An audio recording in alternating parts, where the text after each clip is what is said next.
lebih 30 kg per hari. Hampir 3 triliun yang diselundupkan ke luar negeri, dan lebih parah lagi itu berasal dari kegiatan penambangan ilegal.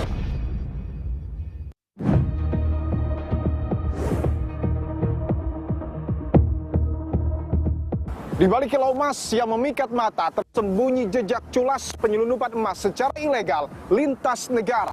Polisi dan Bea Cukai membongkar aksi sejumlah sindikat internasional yang menyelundupkan puluhan kilogram emas dengan nilai fantastis. Beragam modus mereka gencarkan, salah satunya dengan menyulap kamar apartemen menjadi laboratorium rahasia hasil penambangan ilegal. Lalu apa sesungguhnya pemicu kejahatan transnasional muncul di tanah air? Benarkah fenomena ini terjadi karena adanya persoalan tata kelola komoditas emas dari hulu hingga ke hilir? Inilah episode ke-85 di Poin Investigasi. Saya Dipun Rubagia, saya akan menelusuri dan mencari bukti jejak-jejak sindikat penyelundup emas ilegal. Kalau ini berarti dia bentuk silinder karena memang penyembunyiannya inserter, mohon maaf, ke dubur atau ke kemaluan. Digabung seperti ini dan dimasukkan ke dalam bagian tubuh. Ini mungkin bisa dikatakan emas batangan yang berhasil dicegah untuk diselundupkan dengan berat yang paling besar ya Pak? Ya, hampir 2 kilo. Hampir 5 M lah. Hampir 5 miliar rupiah, saudara. Dengan angka yang demikian masif, Pak, apakah bisa diduga kuat bahwa penyelundupan emas ini masih terjadi karena ada keterlibatan orang dalam?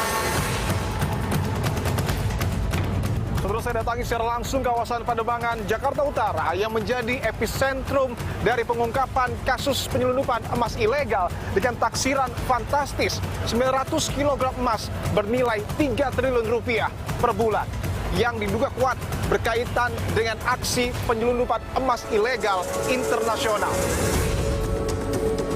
Dan ini adalah tempat kejadian perkara ya, di mana tempat ini disebut sebagai laboratorium rahasia pengolahan termasuk juga penyelundupan dari emas secara ilegal. Ini adalah ruangan tempat mereka melakukan kegiatan pengolahan dan pemurnian emas. Kemudian mereka kirim ke Dubai.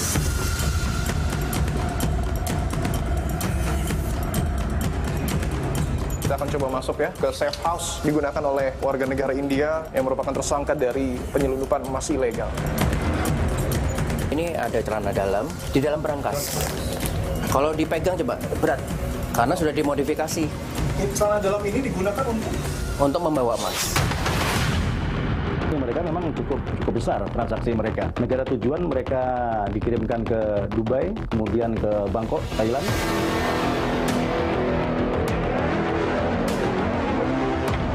Selain apartemen, di depan saya adalah rumah mewah yang juga menjadi lokasi ditemukannya aksi sindikat penyelundupan emas ilegal.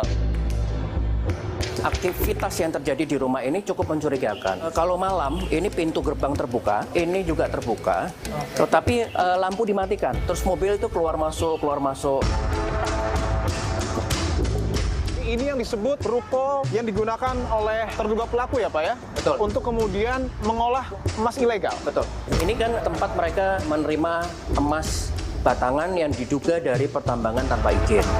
Jadi tidak semua orang bisa masuk ke sini. Memang mereka jaringannya seperti narkoba ya. Jangan-jangan memang sudah ada ekosistemnya. Apakah lalu bisa dijual dengan mudah di luar? Ketika permintaan itu muncul, apakah praktik penyelundupan emas secara ilegal ini juga ada kaitannya dengan begitu banyaknya fenomena penambangan emas tanpa izin di sejumlah daerah? Saudara, bak cendawan di musim penghujan, penyelundupan emas secara ilegal marak terjadi akhir-akhir ini. Bahkan dalam waktu yang berdekatan di bulan kemerdekaan, Direktorat Tindak Pidana Tertentu, Barreskrim Mabes Polri, dan juga Direktorat Bea Cukai Kementerian Keuangan membongkar aksi penyelundupan emas secara ilegal di berbagai titik. Pelakunya, saudara, diduga adalah komplotan lintas negara yang diduga kuat membeli serta mengolah emas hasil penambangan ilegal yang kemudian dijual ke sejumlah negara dengan cara melanggar hukum. Beberapa di antaranya adalah dijual ke negara Hong Kong dan juga Dubai.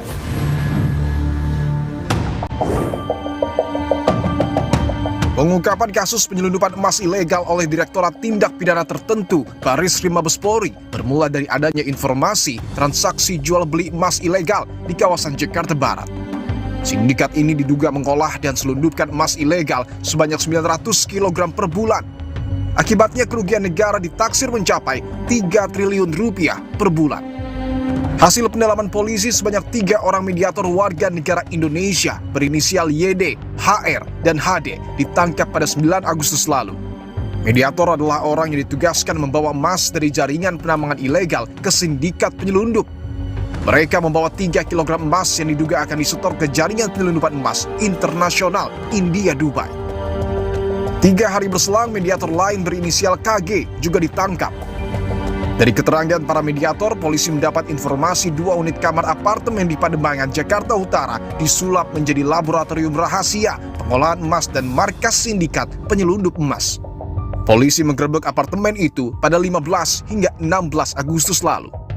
Di lokasi pertama yang dijadikan tempat pengolahan emas, polisi temukan residu hasil pengolahan emas yang mendekati silver sebanyak 23 keping, uang tunai sebesar 1,1 miliar rupiah, dan 3.850 US dollar. Selain itu ditemukan juga berbagai peralatan dan bahan kimia yang diduga untuk mengolah emas.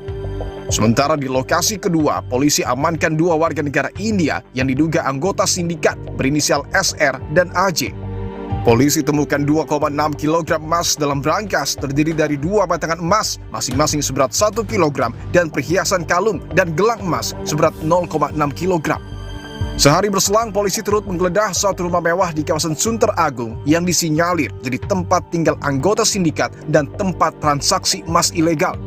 Polisi amankan barang bukti berupa blender, sejumlah buku rekening, dan ATM, serta ratusan pakaian dalam yang diduga akan dimodifikasi untuk selundupkan emas. Dari rumah tersebut, polisi bergerak menggeledah ruko emas bernama White Classic Gold and Silver, tak jauh dari rumah mewah yang diduga bagian dari operasional sindikat. Di ruko ini polisi temukan serangkaian alat pengolahan emas, 1 keping residu emas, serta mesin jahit dan pakaian dalam yang dimodifikasi. Polisi juga temukan paspor yang sudah habis masa berlakunya milik salah satu warga negara India yang diamankan di apartemen. Tak hanya oleh Barreskrim Polri, Kantor Pelayanan Utama Bea dan Cukai Bandara Soekarno-Hatta juga menggagalkan 4 kasus penyelundupan emas total seberat 46 kg senilai 123 miliar rupiah yang melibatkan warga negara Tiongkok.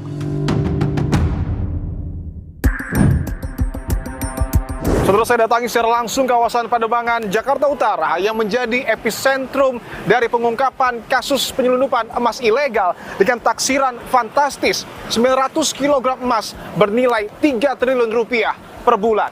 Sedikitnya, saudara, terdapat 4 lokasi yang digeledah oleh Direktorat Tindak Pidana Tertentu Barreskrim Mabes Polri yang diduga kuat berkaitan dengan aksi penyelundupan emas ilegal internasional.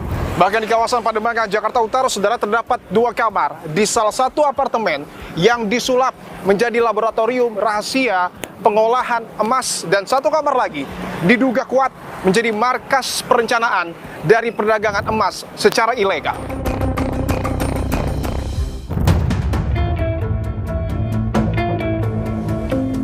Saudara, saya sudah tiba di lantai 28 di salah satu apartemen di kawasan Jakarta Utara yang diduga kuat salah satu kamar di apartemen ini adalah sebuah laboratorium rahasia untuk mengolah serta menyelundupkan emas secara ilegal. Lalu bagaimana sindikat ini berjalan?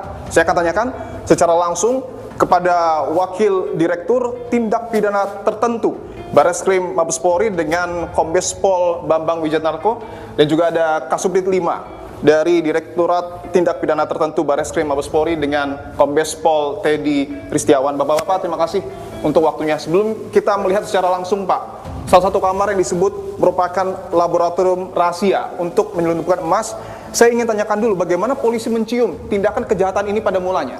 Awalnya 9 Agustus kami mendapatkan informasi akan ada transaksi emas ilegal.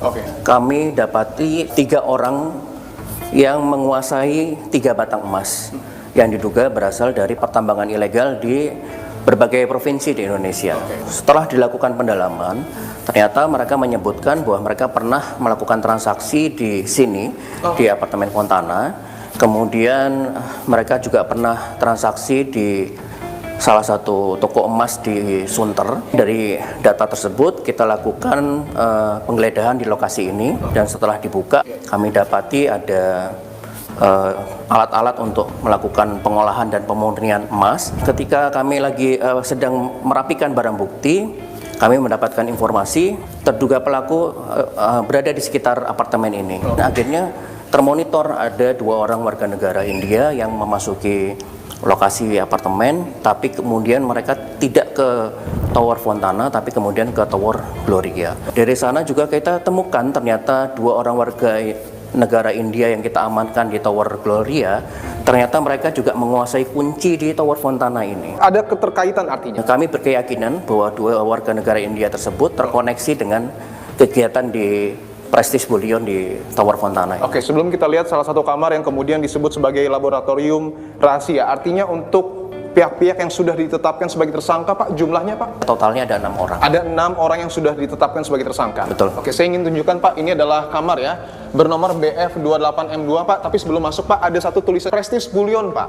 Apa kaitannya Prestige Bullion ini yang bisa mungkin disebut sebagai perusahaan ya, Pak ya, dengan sindikat penyelundupan emas secara ilegal? Ya, jadi dapat saya jelaskan bahwa data di Ditjen AHU, PT Prestige Bullion ini adalah sebuah perusahaan yang bergerak di bidang perdagangan perhiasan dan jam. Kemudian ini berdiri sejak bulan Juni 2026. Namun kita tidak bisa kemudian mengatakan bahwa berarti aktivitasnya sejak Juni 2026, karena sebelumnya kami sudah memperoleh data dari 3 orang tersangka yang sudah kita amankan yang warga negara Indonesia. Ternyata mereka sudah pernah masuk ke dalam sini. Sudah pernah masuk sebelum ini menjadi Prestige Bullion. Artinya bisa dikatakan lebih lama kemungkinan? Lebih lama, karena dokumentasi yang ada di handphonenya tersangka yang 3 orang itu, bahwa di dalam itu tercantum logo SSV. Ketika kita minta data di Ditjen AHU terkait dengan Prestige Bullion, rupanya salah satu direktur utamanya warga negara India itu inisial namanya adalah SSV. Ini jaringan India yang akan mengirimkan emas secara ilegal ke Dubai. Dan ini adalah tempat kejadian perkara ya, di mana tempat ini disebut sebagai laboratorium rahasia pengolahan termasuk juga penyelundupan dari emas secara ilegal. Iya, bisnis proses di ruangan ini adalah ketika mediator sudah menyerahkan emas cukin atau emas batangan dari penambangan ilegal, kemudian dibawa ke sini, kemudian diberikan di sini, lalu akan dicek kadarnya. Ini bisa dikatakan sebagai atau seperti resepsionis mungkin, Pak? Iya. Jadi pada saat kita masuk ada 2 berangkas besar di situ. Di situ ya. Nah, kemudian kita masuk ke dalam. Ini adalah ruangan tempat mereka melakukan kegiatan pengolahan dan pemurnian emas. Jadi ini ada torch dengan tabung gas portable. Kemudian ini bahan-bahan kimia. Jadi mereka melakukan pembakaran di sini untuk dimurnikan. Setelah dimurnikan menjadi batangan emas yang lembek, kemudian mereka masukkan menggunakan alat ini, rolling mill. Ini rolling mill ya, Pak? Ini rolling mill sederhana, karena ini masih menggunakan tuas. Berapa emas, Pak, yang kemudian berhasil disita oleh polisi di tempat ini? Ya, kalau di ruangan ini kita tidak mendapatkan barang bukti emas, tapi kita mendapatkan 23 keping logam residu hasil pengolahan atau pemurnian emas. Jadi setelah mereka melakukan kegiatan pemurnian di sini, kemudian dipisahkan logam selain emas, kemudian mereka cetak lagi menjadi batangan logam. Dan kalau kita lihat secara kasat mata, ini alat-alatnya cukup sederhana ya, Pak ya. Tetapi yang menarik apa yang kemudian disampaikan oleh DT Peter sebelumnya, dinyatakan bahwa dalam 1 hari sindikat ini di tempat ini bisa memproduksi sampai 30 kg emas. Betul demikian? Betul. Jadi mereka menerima setiap hari hampir sekitar 30 kg emas per hari. Maka 1 bulan itu ada sekitar hampir 3 triliun. Bahwa ada bahan kimia yang digunakan, karena limbahnya kan limbah B3 ya, Pak ya. Apakah ini juga berpengaruh mungkin karena ini juga tempat dari masyarakat tinggal dan lain sebagainya, bagaimana mereka membuang dari cairan kimia itu, Pak? Kita masih belum bisa jawab ya, Mas. Tapi mereka memilih lokasi ini untuk dilakukan pemurnian karena dekat dengan ini ada jendela, akses ini, pintu bisa dibuka sehingga udaranya bisa keluar. Ini untuk semacam sirkulasi udara. Betul.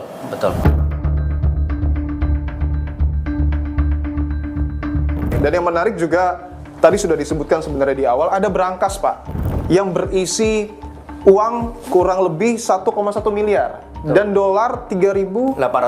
850 US dollar. Bisa ditunjukkan mungkin Pak untuk uangnya? Ya, jadi ini Mas Dipo yang kita amankan dari salah satu berangkas.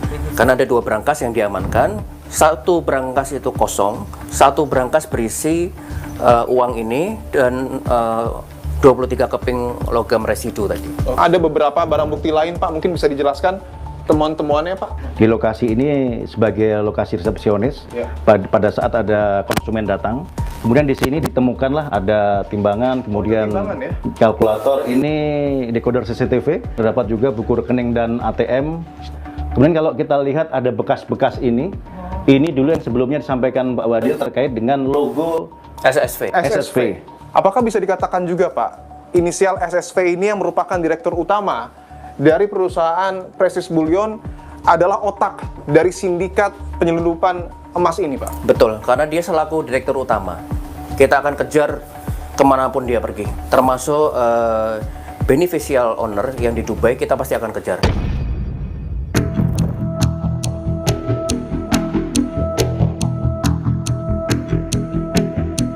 Kita sudah berada di lantai 18 Pak, bahwa sebelumnya juga dari Direktorat Tindak Pidana Tertentu menyebutkan ada 2 kamar yang digunakan. Satu laboratorium rahasia untuk mengolah dan menyelundupkan emas, satu lagi mungkin bisa disebut markas. Bisa dijelaskan Pak penggeledahannya? Ya, ini markas atau safe house-nya mereka ya. Safe house mereka? Mereka bekerjanya di laboratorium tadi, tapi kemudian tinggalnya mereka di sini. No, this is so many of long history. This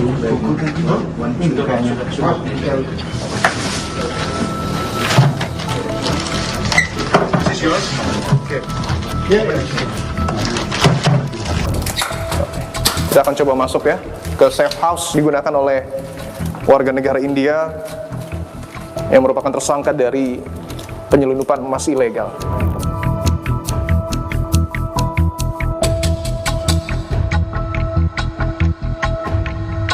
Boleh kita langsung masuk ya? Mereka tinggal di sini, berangkas ada di sini. Berangkasnya kita taruh. Ini berangkasnya Pak? Ya, berangkasnya ini tadi di dalam. Kemudian kita geser di sini. Setelah dibuka, ya kita ketemu itu 2 batang emas. Iya. Kemudian 1 plastik klip yang berisi perhiasan berupa 1 kalung rantai begitu. Kemudian 1 gelang besar. Ya, totalnya berat 2 kilo 600 gram.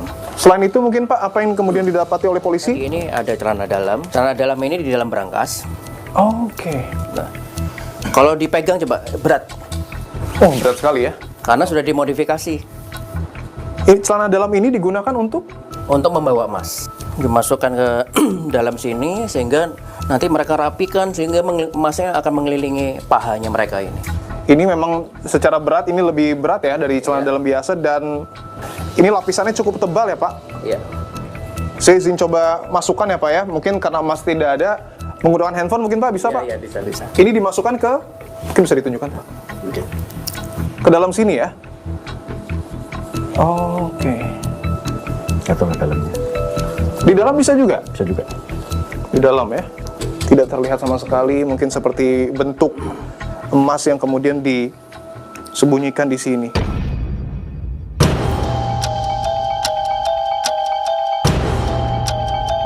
Ada juga tumpukan buku Pak. Apakah ini juga catatan transaksi dari penyelundupan emas ilegal?